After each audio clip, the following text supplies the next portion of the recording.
Bonjour à tous, bienvenue sur Passion Partage Tuto. Alors aujourd'hui je suis vraiment chaud, je suis vraiment excité à l'idée de vous présenter ce produit. Alors tout d'abord je voudrais remercier Opsan de me l'avoir envoyé. Alors c'est pas parce que je me le suis fait envoyer gracieusement par Opsan que je ne vais pas garder mon objectivité. Je dirai tout ce qu'il y a à dire sur ce drone. Alors aujourd'hui je vais faire une vidéo, on va dire, déballage, unboxing. Habituellement, bon, il m'arrive d'en faire, mais je n'aime pas trop les unboxings parce que je trouve que ça ne sert pas grand chose. Mais là, franchement, quand j'ai ouvert la boîte, j'ai fait waouh! Je me suis dit, c'est pas un produit habituellement vendu par Opsan. J'ai vraiment été emballé à la vue de ce nouveau produit. Donc, ce produit aujourd'hui, c'est le Opsan Zino. Alors, comme je vous le disais, vous l'aurez compris, ça sera une première partie. Donc cette introduction donc, de présentation du Zino. Alors pourquoi faire ça? Parce qu'en fait quand j'ai ouvert la boîte, je me suis dit, on dirait pas un produit Opsan. Ils ont complètement revu, je dirais, le design, mais alors vraiment de A à Z. Ils nous ont sorti une nouvelle radiocommande. Ils ont vraiment, je dirais, créé un tout nouveau produit. Donc je vous parlerai de vraiment ce qui m'a paru, vraiment ce qui m'a sauté aux yeux quand j'ai déballé le Zino, quand j'ai commencé à regarder un petit peu, on va dire, à le regarder dans sa globalité. Je le trouve vraiment bien fini, mais ça on va le voir donc tout de suite en détail, vraiment ce qui m'a plu. Je trouve que là vraiment ils sont vraiment passés à autre chose, ils ont complètement revu, on va dire, mais la totalité de la façon en fait, de concevoir des drones chez Opsan.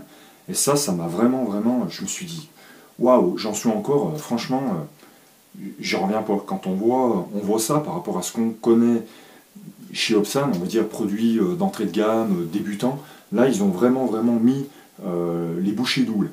Donc on va voir ça en détail. Alors, la boîte, la taille, ça ressemble énormément à ce qu'on peut voir avec le H501. Donc c'est à peu près la même taille de boîte. À l'intérieur, nous avons donc le packaging est assez sympa, hein. Tout est écrit, bon c'est écrit en anglais sur chaque boîte, on sait ce que c'est. Donc là nous avons le Zino dans son petit compartiment. Donc on voit que les hélices sont maintenues par des petits cartons en fait. Donc c'est très bien fait, c'est pour éviter qu'elles se déploient dans la boîte, éventuellement qu'elles cassent lors d'un choc pendant le transport. Donc le Zino. Ensuite, bon, le déballage, je vais faire assez rapidement, assez rapide. Donc nous avons un carton intitulé Remote Control. Donc c'est la radiocommande qui est vraiment belle. Voilà, donc la radiocommande avec ses deux antennes dépliables, orientables.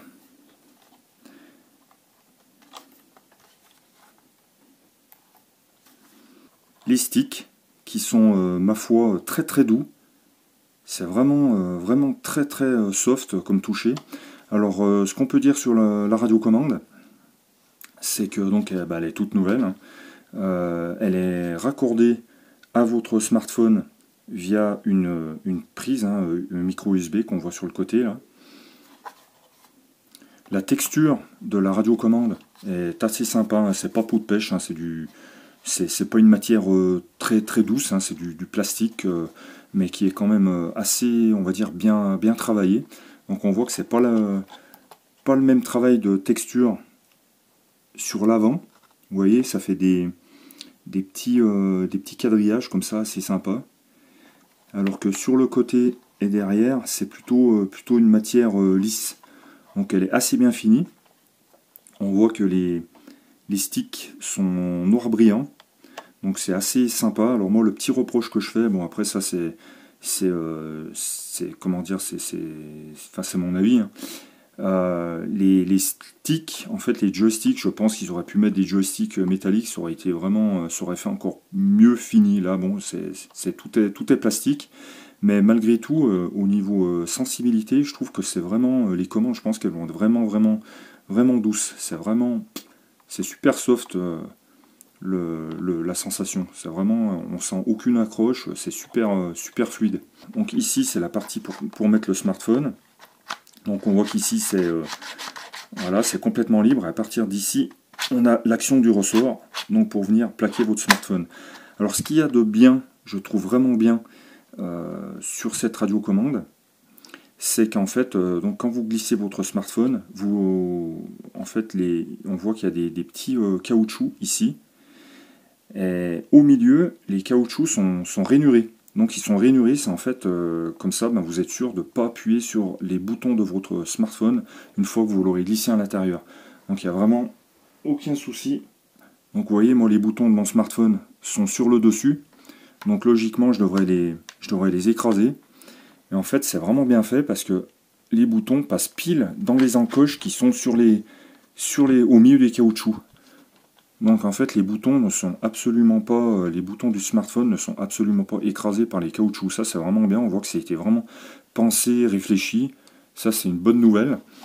Et le raccordement du câble sur le côté là, donc vous avez un cheminement, vous avez en fait un passe-fil qui se finit par deux petites encoches ici, ce qui va vous permettre en fait de faire cheminer le câble plat par ici, de passer à l'intérieur et de venir ressortir pour vous raccorder en micro USB, donc pour le système Android, en micro USB sur le côté. Donc voilà, ça je trouve c'est vraiment le point que j'ai trouvé vraiment très bien fini. Bon, les sticks, c'est vrai que c'est ce qui me chagrine un petit peu. Moi je préfère toujours quelque chose de métallique. Ça fait toujours mieux fini. Mais on voit qu'ils ont quand même la recherche du détail. C'est que là, bon, le bord de la radiocommande est blanche et on voit qu'à l'intérieur, en fait, il y a un cercle noir donc qui reprend en fait la couleur du joystick. Donc c'est assez vraiment, je trouve qu'elle est assez jolie en fait cette radiocommande. Ensuite, c'est vraiment simple. Donc vous avez au centre le bouton marche arrêt. À gauche, vous avez le RTH. À droite, vous avez le décollage et l'atterrissage automatique. Et le petit inter qu'on voit ici, c'est le passage du mode normal au mode sport.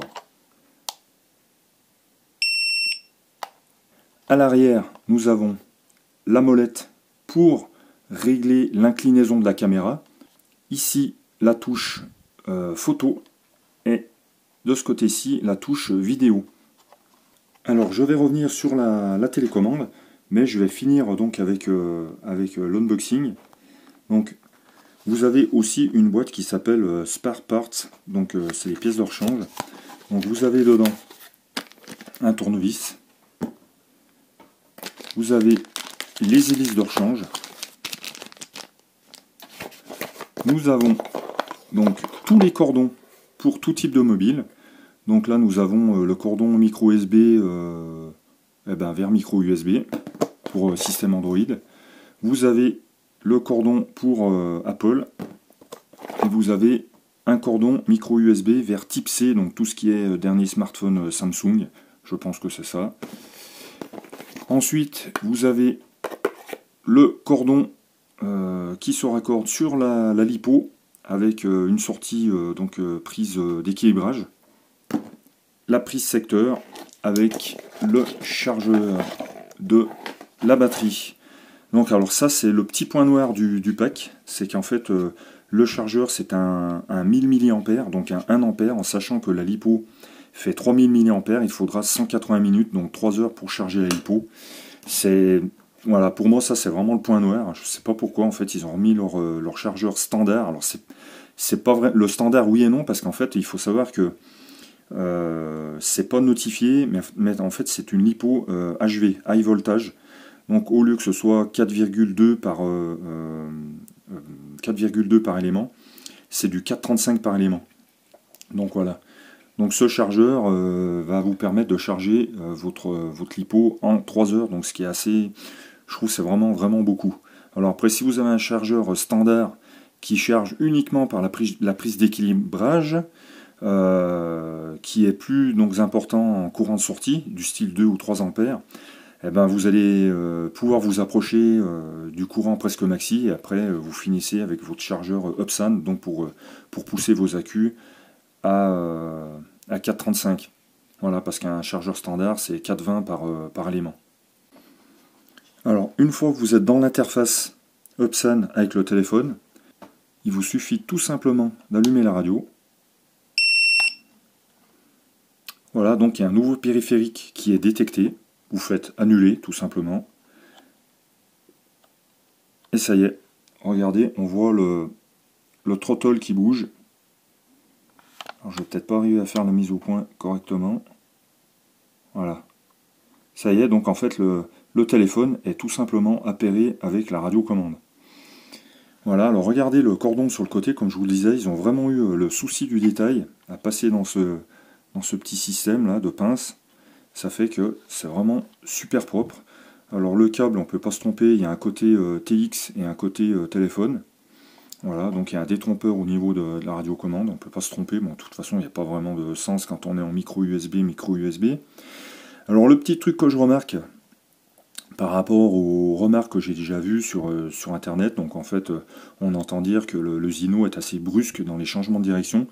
Alors moi ce que je remarque, c'est qu'en fait j'ai l'impression qu'ils ont mis une grosse zone morte autour des manches, c'est-à-dire quand on bouge simplement comme ça, il n'y a rien qui se passe à l'écran. Là je vois, il y a rien ne bouge à l'écran, je ne sais pas si vous voyez. Donc il faut vraiment, regardez, commencer à pas mal bouger, regardez le throttle, comme je pousse le manche, il commence seulement, regardez, à bouger. Donc il y a quand même une grosse zone morte. Je pense que c'est ça en fait qui fait que le Zino est assez brusque dans les changements de direction. Mais bon, après ça reste, c'est pas un drone, comment dire, pour piloter, c'est un drone pour faire de la prise de vue aérienne. Voilà donc ce qu'on peut dire sur la radiocommande, vite fait, déballage. Donc dans la partie 2 que je ferai plus tard, je vais attendre de très bonnes conditions météo. Je vous parlerai évidemment plus du comportement en vol. Le Zino, le voilà enfin. Donc le Zino est constitué d'un matériau donc, en polycarbonate. Qu'est-ce que le polycarbonate? Alors si on fait des recherches, on va trouver que le polycarbonate, ça a une remarquable tenue au choc, une grande rigidité, une faible tendance au gauchissement. Alors le gauchissement, c'est la déformation, des bonnes propriétés électriques et diélectriques. Donc voilà, normalement, ça devrait être quand même un matériau assez solide.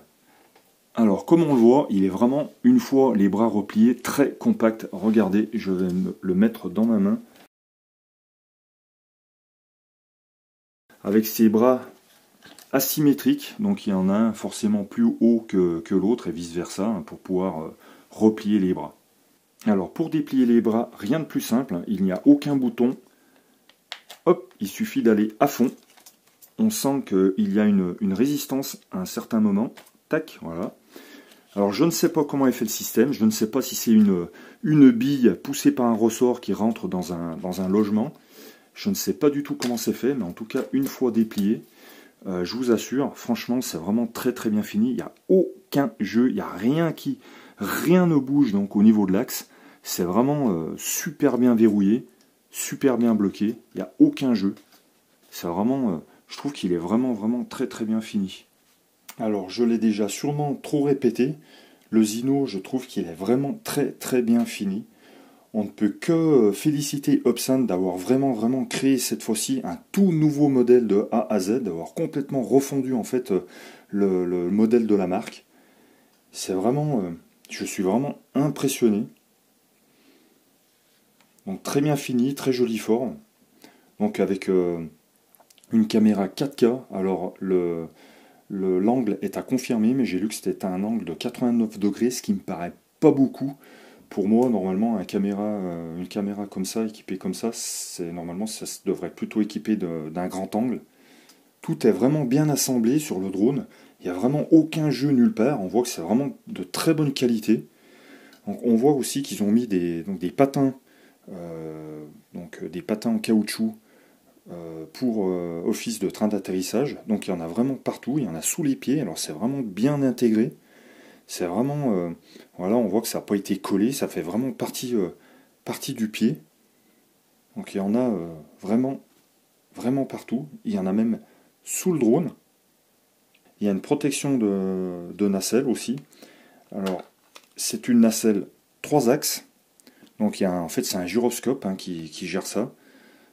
Donc c'est pour en fait, quand votre drone va s'incliner, on va l'allumer, vous allez voir tout de suite. C'est exactement comme ce qu'on appelle en fait une gimbal pour les caméras d'action.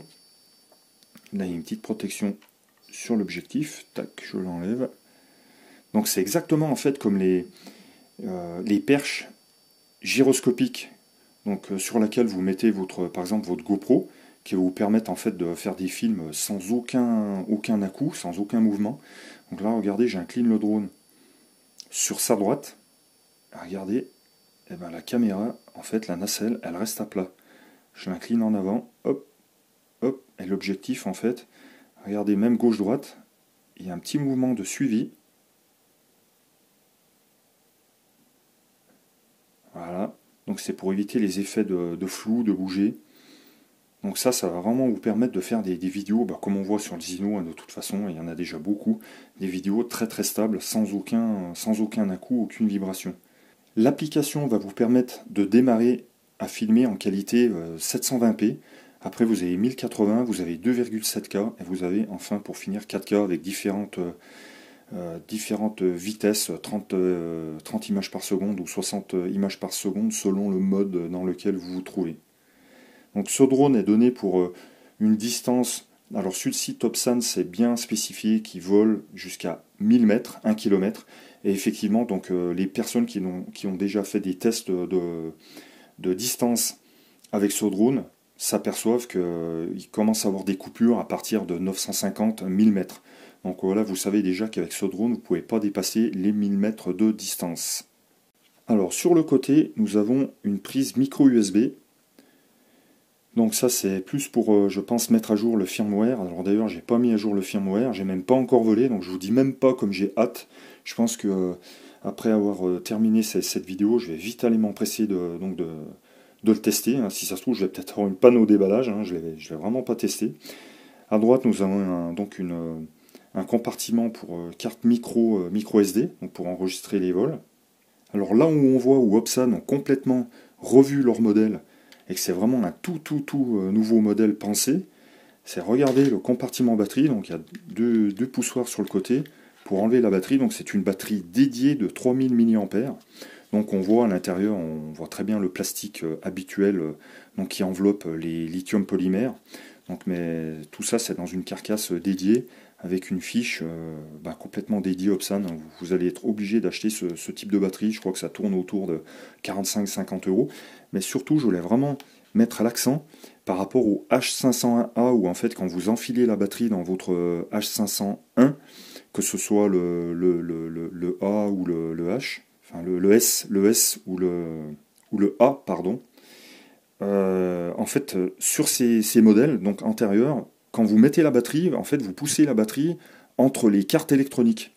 Donc la batterie longe les fils en fait qui se trouvent dans le drone. Là, en fait, c'est un compartiment qui est complètement dédié. Je trouve que c'est vraiment, franchement, ils ont vraiment fait des efforts et on peut que les féliciter et puis les encourager pour l'avenir. Donc c'est un compartiment complètement dédié. On voit qu'il n'y a absolument rien à l'intérieur, hormis la batterie. Et ça, je trouve, c'est vraiment bien. Il n'y a pas à se poser de questions. Voilà, clac. Là, elle est bien fixée correctement. Alors, ma première impression, après avoir déballé donc le Zino, ça m'a fait vraiment une très bonne impression. Alors, sur le drone en lui-même, j'ai aucun reproche à lui faire au niveau design, finition, au niveau des jeux. Et, enfin voilà, la conception globale est vraiment très bonne. La radiocommande, je la trouve vraiment très bien finie. Elle a vraiment une bonne ergonomie.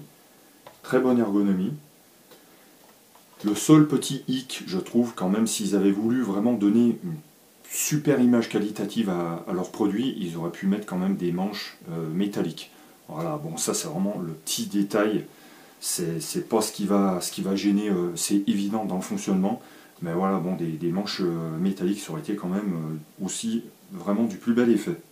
Ah oui, je vous ai pas dit aussi, donc la radiocommande, dedans, en fait, il y a des accus, donc il n'y a pas besoin de mettre des piles dedans. Le drone, alors je l'ai posé, il fait exactement 715 grammes, donc vous ne serez pas obligé de le déclarer en ligne sur le site Alpha Tango, et encore moins de passer la formation sur le site de la DGAC. Donc voilà, il fait 715 grammes, prêt à voler. Voilà, donc ainsi s'achève cette première vidéo, donc impression après déballage, donc du Zino. Vraiment très bonne impression. Donc maintenant, je m'excuse, je vais devoir vous laisser parce que vous imaginez que je suis vraiment très pressé de le faire voler. Je vais donc tout de suite procéder aux mises à jour du firmware, de la caméra, de la nacelle et de la carte de vol. Et voilà, je vous donnerai mes impressions donc plus tard. Mais j'attends vraiment de bonnes conditions météo pour vous en faire profiter au maximum. Et là, je parlerai évidemment, surtout, c'est des sensations et comportements en vol du Zino. Merci d'avoir regardé cette vidéo. À bientôt sur Passion Partage Tuto. Ciao! Eh ben non, finalement, je ne suis pas parti, je suis revenu. Alors, après avoir effectué mon tout premier vol avec le Zino, et franchement, ce que je peux dire, bon, c'est sûr qu'il y aura un chapitre 2, ce que je peux dire, c'est que je suis vraiment emballé. Alors, j'ai commencé par mettre à jour le nouveau firmware, alors le firmware de la FC, le firmware de la nacelle, et le firmware de la caméra. Alors, je vous conseille de trouver sur YouTube la vidéo la plus simple qu'il y a, c'est celle officielle Opsan. Elle est vraiment très simple, alors même si elle est en anglais, elle est sous-titrée je crois. C'est super simple à mettre à jour, j'en ai eu pour 10 minutes. Le vol s'est absolument bien passé.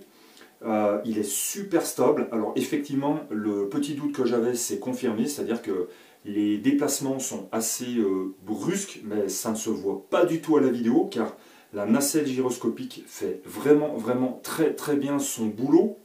De retour devant mon PC, donc j'ai analysé les images. J'ai une petite surprise, parce qu'en fait à chaque fois elle vous fait un doublon d'images, enfin de vidéos, de fichiers vidéo à 2 résolutions différentes. Alors là j'ai tourné en 2,7K et j'avais à côté en fait un fichier, je ne comprenais pas pourquoi en fait il était pourri, il était tout pixelisé, enfin voilà, c'était vraiment pas beau. Parce qu'en fait c'était un fichier qui était vraiment très dégradé au niveau résolution. Du style, j'avais une vidéo à 600 mégas et l'autre faisait je crois 40 mégas. Donc vraiment ultra pourri, je vois pas trop pourquoi ils ont fait ça. Donc en fait, lors des enregistrements, ça fait des fichiers en doublon. Donc voilà, c'est pour ça que je suis revenu vers vous. Donc c'était vraiment mon tout premier vol.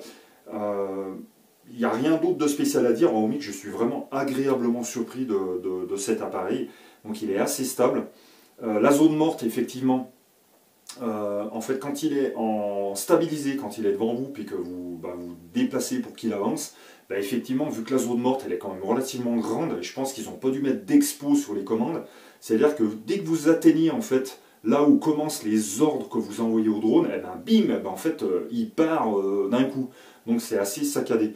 Voilà, autrement, c'est vraiment, les vidéos sont super stables et super nettes. En plus, là, aujourd'hui, il fait jour blanc chez moi, donc avec un environnement neigeux et un plafond nuageux qui est quand même relativement bas. Donc on n'a pas du tout une bonne vision. Je suis vraiment surpris de la qualité de la vidéo et de ce Zino. Donc voilà, et écoutez, à la prochaine vidéo sur Passion Partage Tuto, et merci de me suivre et d'avoir regardé cette vidéo. Ciao!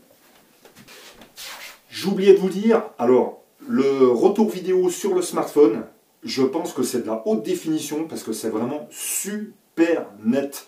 Donc vraiment tout ce que vous visionnez, ça sera vraiment pas pixelisé. Le retour est vraiment très bon. Et pas la peine aussi d'essayer vos masques et lunettes FPV parce que ça ne marche pas. Donc ça doit certainement pas être du 5.8 parce que sinon ça pourrait fonctionner avec un masque FPV. Bon voilà, je crois que tout est dit. Bon faut que j'y aille, excusez-moi, mais je suis très occupé. À la prochaine, ciao!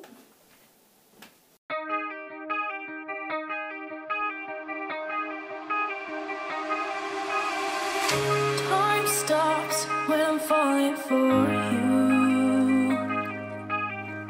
The world stops spinning. My head is spinning too. Time stops when I'm falling for you.